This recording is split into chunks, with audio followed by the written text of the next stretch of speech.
parlaré una mica de la poeta, de Mary Oliver, que és una poeta que, com ha dit la Matilde, és molt coneguda, però és molt coneguda al món anglosaxó, més aviat. Va néixer a Ohio, va començar a escriure molt jove, perquè es veu quan era un adolescent, no? I el seu primer llibre va publicar amb 28 anys. I des de llavors ha publicat com una vintena o més, I jo el que voldria dir és en aquesta segona part de la traducció és quan em vaig realment enamorar de la poesia d'aquesta dona. Suposo que això de que la poesia has de tenir un estat determinat d'ànim per segons quin tipus de poesia. Bé, a mi m'encanta llegir poesia i puc fer en qualsevol moment, no necessito necessàriament no sé quin tipus d'estat, no? Però per aquesta poesia, potser en el moment que vaig començar, doncs no em va passar, diguem-ne, el que em va passar després, a la segona vegada de reprendre el llibre, ho vaig trobar grandiosa i m'ho vaig creure, diguem-ne, la traducció molt aquesta segona vegada i aquí tenim el llibre. I Mary prefereix la celebració, el goig, a la por o l'enuig.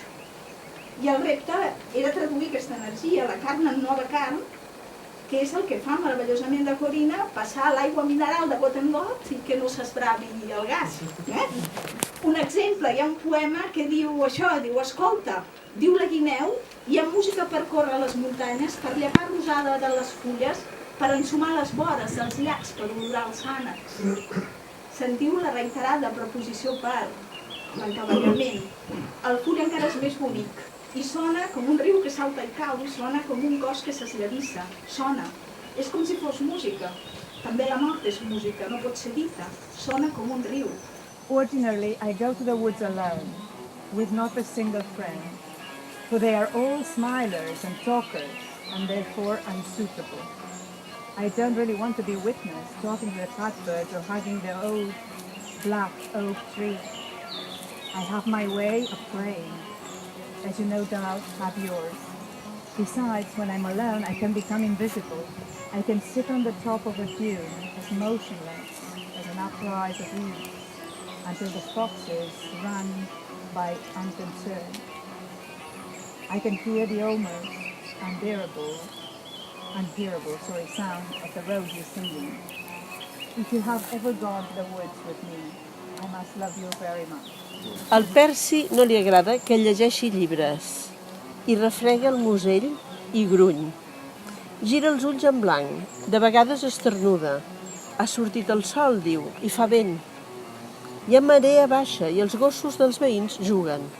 Però Percy, li dic, les idees, l'elegància del llenguatge, les introspeccions, l'humor, les històries boniques que van i venen i es tornen força o coratge. Llibres? Diu Percy. Una vegada vaig menjar-me'n un i em vaig tenir prou. Anem. El mateix poema. Estic perduda? Estic perduda? No ho crec pas. Sé on soc? No n'estic segura. Hi ha estat més feliç en la meva vida? Mai. Estic perduda? Estic perduda. Sé on soc? Estic perduda. Hi ha estat més alegre en la meva vida? Estic perduda.